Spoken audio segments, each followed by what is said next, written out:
Good morning, Lay. It's Saturday. I've had this topic in my head for a few weeks now, and after seeing ScarletMoonMagic's video on the topic, I've been tickled to share my own input. The idea he brought forth in one of his recent videos are the implications of sharing magical workings in a public setting.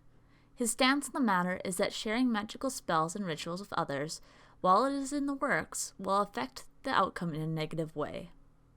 I would like to pose the opposite, however, as a challenge to see things from a different perspective. Magic is constant and does not end.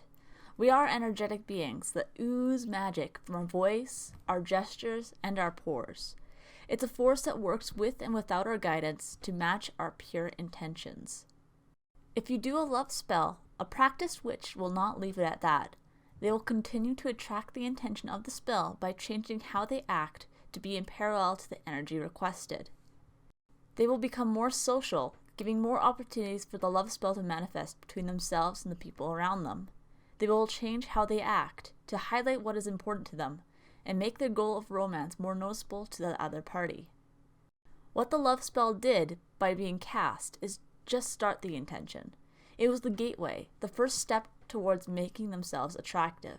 It is the switch that colors your energy with that specific intention, while your daily actions consume that energy in a much more meaningful way. It is because magic is a constantly turning mechanism that it is nearly impossible to share that intention outside your personal bubble. You may have finished a ritual and now you're Instagramming the remaining candle wax, but the energy is only just starting to manifest and work into your life. When ritual is done, it colors energy with a goal. It replenishes a certain type of energy that would be necessary for what is needed to be done. That is why it is often said that you cannot sit back and wait for money to fall into your lap once a finance spell is done. The universe gives you the tools you need to get to your goal. They're not going to make the bank for you. Because of this, it's impossible not to share magic in everyday life. It is going to be exposed to others, so the best way to reconcile with that is to recognize the good that it can do. So many good things have been achieved in this modern world by sharing problems and asking friends, family, and strangers for aid. Funds for an otherwise impossibly expensive medical procedure have been raised. Dreams have manifested. Lives have been saved. All because people shared their stories and empathetic individuals moved to help them. Spell work does not have to be done alone, even if you are a solitary practitioner. If you can make 100 cookies with your own energy, just how many more could you make if you had a few helping hands? A majority of people, especially in our community, are very willing to help others that are in need, even if it's just with an acknowledgement of the goal that is being worked towards.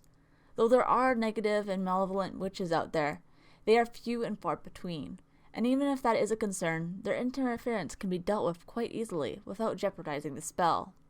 If you are curious as to what can be done to safeguard against malevolent intention, check back in and I'll have a whole other video dedicated to the topic. If you are interested in seeing ScarletMoonMagic's perspective on this subject in detail, a link to his video is in the description below. Before you click off though, please let me know if you agree or disagree with sharing magical workings. Even better if you come back after Scarlet's video and update your comment if his explanation resonated with you. With that though, I hope you have a wonderful day. I'll see you Wednesday.